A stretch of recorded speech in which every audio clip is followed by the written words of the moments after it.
Amém. Então diz assim, Lucas 6, a partir do versículo 46. Jesus falando, no final de um sermão, ele inicia com a seguinte pergunta: por que vocês me chamam Senhor, Senhor, e não fazem o que eu digo? Eu lhes mostrarei a que se compara aquele que vem a mim, ouve as minhas palavras e as pratica. É como um homem que, ao construir uma casa, cavou fundo e colocou os alicerces na rocha. Quando veio a inundação, a torrente deu contra aquela casa, mas não a conseguiu abalar, porque estava bem construída. Mas aquele que ouve as minhas palavras e não as pratica, é como um homem que construiu uma casa sobre o chão, sem alicerces. No momento em que a torrente deu contra aquela casa, ela caiu, e a sua destruição foi completa. Jesus está terminando um sermão onde ele fala sobre o caráter de Deus, a pessoa de Deus, e ele não finaliza esse sermão com uma palavra triunfalista. Ele não diz para os seus ouvintes que podem ir na paz, tudo vai dar certo, parta para uma semana de vitória, vocês foram chamados para ser cabeça, não... Ele não fala nada disso. Está terminando um sermão e, ao invés de concluir, de repente, com uma palavra triunfalista, como muitos pregadores o fariam, ele traz mais uma reflexão contundente. Ele, de uma forma clara, ele entrega um papo reto, deixando bem explícito para aquelas pessoas: não existe quase discípulo. Não existe a possibilidade da gente ter um relacionamento saudável se esse relacionamento não for radical. Não adianta dizer que tem uma relação comigo, dizer que é meu discípulo, meu imitador, se você deliberadamente não obedece ao que eu tenho ensinado a você. Do que adianta eu apontar numa direção e você seguir em outra? É isso que ele fala aqui no versículo 46. Por que vocês me chamam Senhor, Senhor, e não fazem o que eu digo? Para Jesus ser radical é confiar plenamente nas suas palavras. Quem confia, obedece. A confiança e a obediência ao Senhor é a nossa maior devoção de amor no que diz respeito ao nosso relacionamento com Cristo. E isso tem que acontecer todos os dias. Quando eu obedeço ao Senhor, eu estou assumindo que Deus sabe o que é melhor para a minha vida. Senhor, algumas coisas eu até questiono, algumas coisas eu não entendo, algumas coisas eu não aceito, mas se é o Senhor quem está falando, eu vou me esforçar para obedecer. E isso no cristianismo é o que nós chamamos de discipulado. É alguém que está caminhando com o Senhor e se esforça para viver o seu dia a dia à imagem e semelhança do seu mestre, daquele que o deslumbra, daquele que o encanta, que é o nosso Senhor Jesus Cristo. Quando a gente decide confiar e obedecer radicalmente ao senhorio de Cristo, isso vai transformando a gente em imitador de Cristo. Naturalmente, vai acontecendo que as nossas ações, reações, intenções começam a deixar a gente mais parecido com o Senhor. A rocha que Jesus se refere aqui nessa passagem, nesse texto, é a obediência às suas palavras. Quem constrói um relacionamento comigo, obedecendo as minhas palavras, está construindo no fundamento correto. Numa rocha inabalável, numa base forte. E ele deixa claro, meu irmão, discípulo é quem obedece. Não adianta me ouvir, não adianta cantar as músicas, bater palma, se emocionar, se não existe uma entrega de confiança, de obediência, na prática, você não é nada disso que você está falando para mim. E aí, quando eu estou falando sobre discipulado, eu lembro sempre do pastor Rick Warren, naquele livro Uma Vida com Propósito, quando ele diz um negócio que me marcou para sempre, que o entendimento pode esperar, a obediência não. Se é o Senhor quem está falando, se é o Senhor quem está orientando, se é o Senhor quem apontou a direção, o entendimento pode até esperar. Eu venho constantemente falando aqui e assumindo que somos pessoas confusas. Nem sempre alguma coisa se arruma de pronto na nossa cabeça, no nosso entendimento. Mas a obediência não pode esperar. Por quê? Obediência tardia é desobediência. Aquele que tem os meus mandamentos e os obedece, esse é o que me ama. Então, Jesus deixa isso bem claro. E Ele não espera de nós perfeição. Então, não fique em crise achando assim, meu mundo acabou, não tem mais jeito para mim. Não, Jesus não está esperando, não está cobrando da gente perfeição. Mas Ele espera que a gente cave profundamente para ancorar a nossa vida num relacionamento saudável com Ele, de obediência às suas palavras. E aí Ele fala, versículo 47, eu vou mostrar para vocês a que se compara alguém que me ouve e obedece às minhas palavras. Versículo 47, eu lhes mostrarei a que se compara aquele que vem a mim, ouve as minhas palavras e as pratica. É como um homem que, ao construir uma casa, cavou fundo e colocou os alicerces na rocha. A gente está aqui, nessa vida, na face da terra, construindo relacionamentos. A gente está construindo relacionamento com o nosso Criador, nesse momento aqui, e a gente também está construindo relacionamento uns com os outros. Então Jesus está falando, tem uma forma correta, sábia de construir esses relacionamentos e tem uma forma equivocada. Aquele que ouve as minhas palavras, vem até a mim e constrói da forma correta, cava profundamente, cava fundo. Ou seja, meu irmão, o que quer dizer essas duas palavrinhas aqui? Dá trabalho, demanda esforço, demanda intencionalidade. O cavar fundo é um sinal de que não acontece uma coisa mágica. Não é uma oração no final de uma reunião que, a gente vira um ser perfeito à imagem e semelhança, eu e o Pai somos um. Não é assim que acontece. Cavar fundo, fica claro para mim que dá trabalho. Vai demandar tempo para construir um relacionamento com sabedoria. E é isso que nós estamos fazendo aqui nesse momento. A gente está investindo na construção de um relacionamento saudável com o Senhor. Construir sobre a rocha significa obedecer ao que Deus ordena. E afinal, o que Deus está ordenando para a gente, que Jesus fala com tanta veemência aqui nessa passagem? Qual é o resumo da lei na nova aliança? O que eu e você, nós não podemos negociar e que a gente precisa obedecer de forma radical? O que Jesus fala nas passagens no Evangelho? Ame a Deus sobre todas as coisas. O que é isso? Ame a Deus radicalmente. Sobre todas as coisas. Imagina alguma coisa, ame a Deus acima disso. Imagina algum amor, alguma devoção que você dá para um ente querido. Jesus está falando, ame a Deus acima de todas as coisas. Ame a Deus radicalmente. E ao teu próximo, assim como Jesus te ama. Logo no início do seu ministério, quando os religiosos indagam, questionam a Jesus qual é o resumo da lei, ele fala, ame a Deus sobre todas as coisas e ao teu próximo como a ti mesmo. O padrão de medida para esse amor era o amor que a gente tinha a nós mesmos. Mas quando Jesus termina de celebrar a ceia e que fala com os seus discípulos, ele fala, vou dar um novo mandamento para vocês. Eu quero agora que vocês amem um ao outro, assim como eu amo vocês. Amor sacrificial, amor que serve ao outro, amor que custa, e custa caro. Amor que abre mão do que você sabe que é seu em função do outro. Então o padrão de medida não é mais o amar a si mesmo. O amar a si mesmo, Jesus usou porque Ele sabia que nós nos amamos. Amar a si mesmo a gente sabe amar muito bem. A gente quer que o mundo gire ao nosso redor. Só que Ele altera esse padrão. O amor agora que eu quero que vocês dediquem um ao outro, é o amor como eu amo vocês. Um amor que se entrega de forma radical.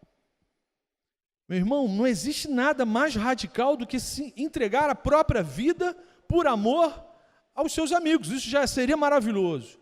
Mas Jesus se esvaziou e entregou a sua vida por amor a pessoas que até um determinado momento da caminhada, nem amigo dele era. Não existe nada mais radical do que o cristianismo. É possível termos falhas, sim. É possível termos deficiências no nosso processo de construção. Jesus não nos impõe perfeição, mas Ele espera um compromisso radical da nossa parte com a obediência à sua palavra. E Ele inclusive nos orienta, peça ajuda, ande com alguém, já está construindo um relacionamento comigo há mais tempo. É isso que a gente aqui na Oceânica chama de discipulado. Você não é obrigado a saber tudo do zero, você não é obrigado a saber tudo. Comece a sua caminhada, comece a sua construção de um relacionamento saudável com o Senhor, de mãos dadas com alguém que já está há mais tempo nessa construção. E ele vai falar, ó, não use essa ferramenta não, não mexe aí não, ó, coloca mais cimento aqui nessa água. Não é para a gente fazer nada sozinho, isso que também me encanta no cristianismo. Deus não nos convida, não nos comissiona a fazermos nada sozinhos. Tem sempre uns aos outros. Ser um discípulo radical de Jesus Cristo não é ser uma criatura perfeita, mas é ser um ser humano que busca, que cava profundamente um relacionamento saudável com o seu Criador. Alguém que deseja e se esforça para ter uma vida de intimidade com o Senhor. Não é uma vida religiosa, mas é uma vida, um dia a dia, onde Cristo participa de todos os momentos da nossa vida. Aí, olha o que acontece quando a gente busca ter uma vida assim. Versículo 48, por favor, acompanhe comigo. Jesus deixa claro, quando veio a inundação, a torrente deu contra aquela casa, mas não a conseguiu abalar, porque estava bem construída. Irmãos, o que Jesus está prometendo para aquelas pessoas que se dispuserem a viver radicalmente debaixo do seu senhorio? Jesus está prometendo que as tempestades da vida virão e não destruirão a humanidade dele na gente. Os problemas que enfrentaremos na nossa vida não vão conseguir arrancar da gente a imagem e semelhança que Cristo está construindo na gente, está depositando na gente. O que nos faz seres humanos de verdade é a nossa obediência a Cristo. O que nos faz seres humanos de verdade, altruístas, que sentem a dor do outro, que se alegram com o outro, é sermos obedientes a Cristo. Essa é a grande verdade. Ser um discípulo de Cristo é difícil? Claro que é, meus irmãos. Como que criaturas egoístas e confusas vão se entregar em amor radical pelo outro? É óbvio que é difícil. Construir uma relação saudável com Cristo, sem relativismos, é difícil. Sem escolher que parte do Evangelho eu vou gostar, eu vou obedecer, é difícil. Ficar parecido com Jesus e se transformar num ser humano tem um custo. Por isso que ele fala aqui, cavou profundamente, cavou fundo. A salvação é pela graça, mas o discipulado radical, verdadeiro, tem um preço. Eu sempre penso nisso quando falo sobre esse assunto. Amar os inimigos. Amar quem me trata bem é mole, meus irmãos. Agora, amar, abençoar e falar bem de gente que faz o mal para você, essa é a proposta do Evangelho. Jesus fala, ó, você fazer o bem para quem te faz bem, até quem não tem relacionamento comigo faz. Eu quero que vocês amem os seus inimigos. Se ele tiver fome, você vai dar comida. Se ele tiver sede, você vai dar bebida. Se ele estiver falando mal de você, você vai bendizê-lo. E aí o Pai vai depositar brasas vivas na cabeça dele. E brasas vivas não é nenhum atentado terrorista, não. É a bênção do constrangimento. Orar por todos os que nos perseguem, sem dúvida, é muito difícil. Perdoar os que nos ofendem. Perdoar quem cometeu uma injúria contra a gente. Crucificar o nosso egoísmo a cada manhã. E fazer aquela oração, Deus, seja feita a tua vontade, não a minha vontade, assim na terra como no céu. Meus irmãos, é caminho estreito. É caminho estreito. Só que isso vai fazendo com que o Marcão morra dia após dia. Para quê? Para que Cristo viva em mim. O Marcão tem um monstro no porão da alma dele que é insuportável, que é egoísta, que é um rei ególatra, que quer que o mundo gire ao redor dele. Se esse monstro não for sufocado dia após dia, Jesus não vive em mim. Isso não é fácil. Porém, meus irmãos, se o custo de um discipulado radical com Cristo é alto, você já imaginou quanto custa uma relação superficial com Jesus Cristo? Você já fez as contas para saber quanto custa a gente tentar seguir a Cristo no caminho do faz de conta? Tem gente que consegue passar anos fazendo de conta que é crente. Tem gente que consegue ser coordenador, supervisor, até pastor. Mas um dia, literalmente, a casa cai. Versículo 49.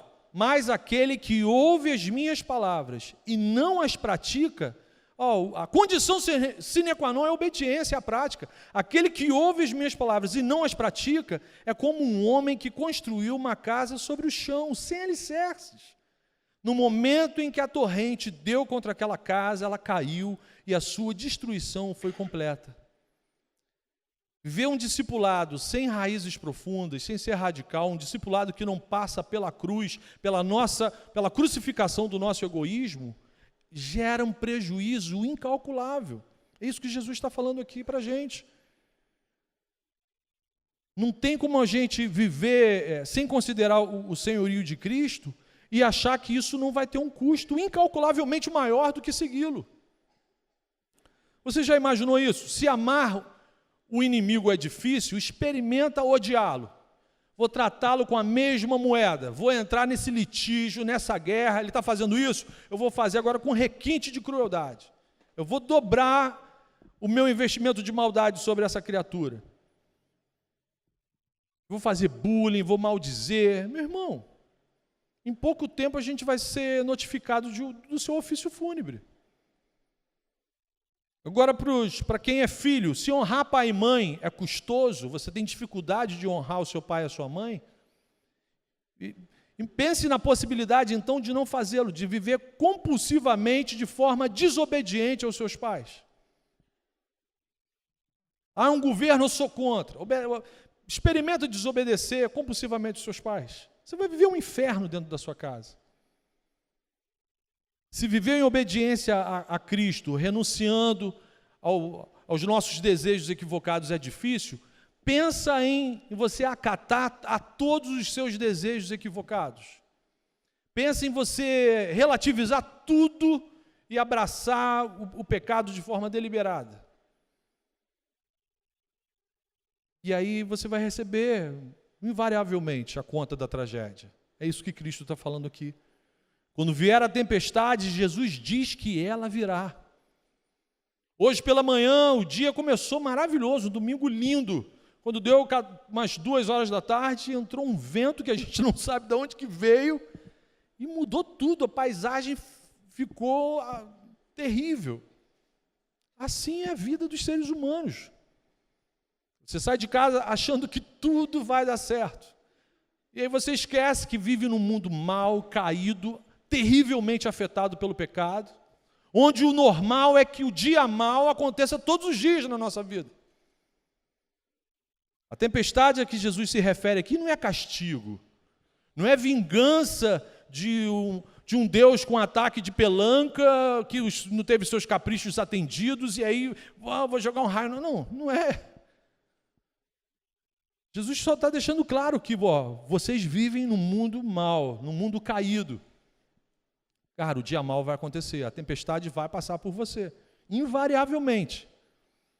E se você não construiu um relacionamento comigo de forma saudável, sobre o fundamento correto, a tragédia é certa. A tempestade, para aquele que está construindo um relacionamento saudável com Cristo, ela passa. E a gente permanece inabalável. A nossa imagem e semelhança do Senhor não é distorcida, não é roubada, não é destruída. Agora, quem constrói uma relação com o seu Criador de forma equivocada, sofre e faz os outros sofrerem. Então, irmãos, quais são as lições que podemos tirar dessa exposição que Cristo faz aqui para a gente nesse texto? Primeira lição, anote, por favor, para você compartilhar na sua célula. Primeira lição: cada pessoa nesse mundo é um construtor. Ele não garante nem que você é um mestre de obras, mas que você é um pedreiro, você é um construtor. Cada pessoa nesse planeta é um construtor. Cada ser humano nesse mundo está construindo. Porque viver significa construir. A gente está o tempo todo construindo uma relação com quem está perto da gente. Segundo Jesus Cristo, cada ser humano na face da terra necessariamente assume uma relação de construção com Ele. Não existe ninguém que tenha a possibilidade de ficar de braços cruzados perante o seu Criador.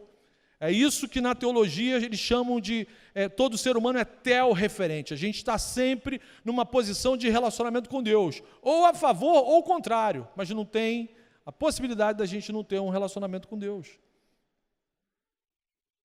Ou estamos construindo uma relação saudável com Cristo ou uma relação patológica com Cristo. Por isso que no Evangelho Jesus afirma que quem comigo não ajunta, espalha.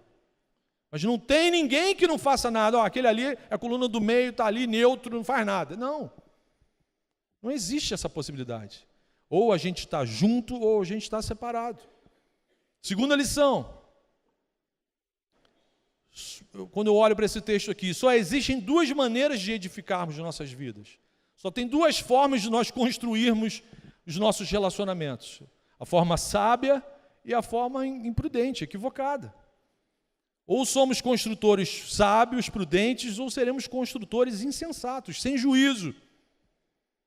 O construtor sábio edifica a sua casa sobre um fundamento radical, que é a obediência à palavra de Deus. E como que ele faz isso? Ele sinceramente busca, aquilo que ele está ouvindo, ele busca colocar em prática. E ele não tem vergonha de pedir ajuda. Meu irmão, você que está há mais tempo fazendo isso aí, me ajuda a fazer da forma correta. Me ajuda a caminhar da forma correta. Isso que a gente chama de família da fé, para isso que eu estou aqui, para isso que você está aqui. Amém? Eu sei que não sou perfeito, eu sei que ainda tem muitas falhas, tem muito vergalhão exposto, dependendo da forma como você venha me abraçar, vai te machucar. Mas eu estou me esforçando, eu estou cavando fundo. Já o construtor insensato é aquele que segue as suas próprias vontades, ele vive o evangelho do achismo. Eu acho que isso aqui que é legal, eu acho que aquilo ali que é maneiro, e isso aqui não tem nada a ver, isso aqui o pastor falou para não fazer, mas não estou nem aí. Ele pensa daquela forma, mas eu penso de outra forma, eu tenho a minha verdade. Esse é o construtor insensato. É o evangelho de sua conveniência. É um Cristo que ele vive à imagem e semelhança dele. E a terceira lição, que quando a gente olha para esse texto a gente consegue aprender, é que a tempestade é inevitável, meu irmão. A tempestade é inevitável, Jesus deixa isso claro. No mundo caído, o normal é que muitas tempestades passem pela nossa vida. Aquele que busca uma vida de intimidade e obediência ao Senhor, a tempestade vai passar por ele. Mas aquele que está se enganando, vai ter que administrar uma situação impossível de ter um resultado diferente, positivo. O insensato vai se perder nos escombros da sua própria confusão, do seu próprio egoísmo. Jesus afirma que a destruição é, o que está escrito na tua Bíblia? Total. A destruição é total. Vamos então para a aplicação prática. O que eu faço com essas informações de prático? O que eu faço com a exposição desse texto no meu dia a dia? Meu irmão, construa a sua vida, a sua casa com o seu Criador de forma sábia. Construa sabiamente. Jesus está dando aqui a dica, a direção, o apontamento. Construa com o seu Criador de forma sábia. Se esforce, cave profundamente, busque intimidade com o seu Senhor. Não estou falando aqui de religiosidade, não é para você se tornar membro ativo de igreja, não é isso. É entender que Jesus precisa fazer parte do nosso dia a dia de forma real, concreta, radical. Jesus não pode ser um negócio que acontece no final do domingo. Um negócio que acontece no final do domingo é o quê? É fantástico, tem uma opção de programa que acontece no final do domingo. Mas Jesus não pode ser um negócio que acontece no final do domingo. Jesus tem que ser o nosso respirar, amém? Jesus tem que ser a razão da nossa existência. Para que eu e você, a gente se transforme num ser humano que seja bênção para outros seres humanos. Jesus não nos pede nada de desumano. Isso é desumano? Querer que você se torne um ser humano? E não é algo impossível, porque Ele está colocando todos os recursos para você fazer de forma correta. Então, todos os demais caminhos e fundamentos, se não estão em Cristo, se não apontam para Cristo, é areia movediça, meu irmão. Todos os demais caminhos e fundamentos, se não estão em Cristo, são areia movediça. Então, construa a sua vida radical e sabiamente em Jesus Cristo. Amém? E que o Espírito Santo nos capacite nessa missão, nessa construção, nessa obra que Ele mesmo iniciou na vida da gente e que a gente, como um construtor sábio, estamos nos esforçando, buscando para sermos a cada dia discípulos radicais. para a honra e para a glória do nosso Senhor. Amém? Feche seus olhos, vamos orar.